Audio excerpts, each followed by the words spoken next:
There's a well-known pasuk that we recite each week as we're putting the Sefer Torah back into the Aron Kodesh. Ki lekach tov natati lachem, torati al ta'azovu. For I have given you a good lesson. Do not abandon or forsake my Torah. The Ktav Sofer wonders why this pasuk is headlined at the beginning of the Medrash Rabbah on Parshat Terumah. After all, the words seem to be pretty clear in the Torah itself. Did we really need the Parshanut to explain to us the quotation, Ki lekach tov natati lachem torati al ta'azovu, and then the Medrash fills in, Al ta'azvu et ha'mekach shenatati lachem, do not abandon that which I have given you, that which you have taken and you've received. The Ktav Sofer wants to understand, essentially, why is this pasuk so crucial, as far as Chazal are concerned, for us to understand as the introduction or the backdrop against which the pasuk commanding the binyan Beit HaBechira is given. V'asu li mikdash v'shachanti betocham. They shall build for me a sanctuary, and I will dwell in their midst. All of us are incredibly familiar with the beautiful drashot we've heard and maybe given as Divrei Torah over the years. Why v'shachanti betocham and not v'shachanti betocho? It should be within the mikdash, but rather within their midst, the people's midst. Okay, here's the Ktav Sofer's take.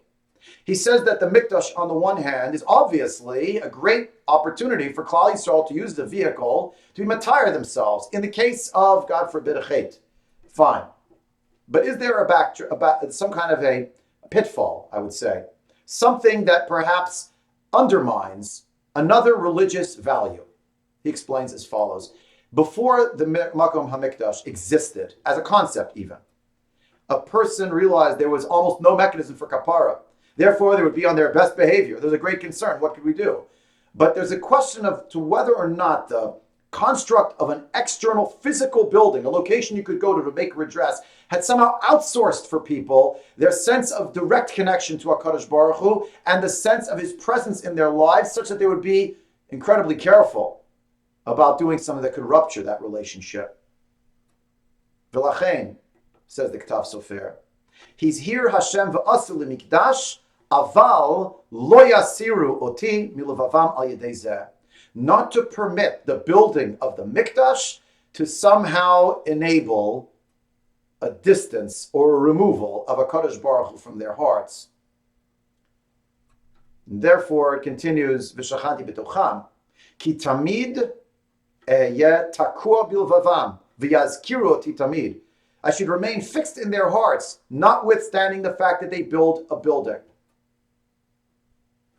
There's a concept that I heard once quoted in the name of Rabbi Moshe Zvi Halpern, Zichrono Livracha. It's something called alimony Judaism. People who would like to pay for their Judaism, but they would really prefer not to have to live with it.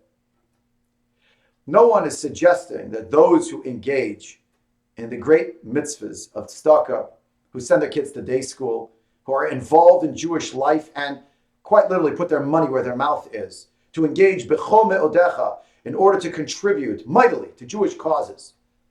Is there, however, any downside?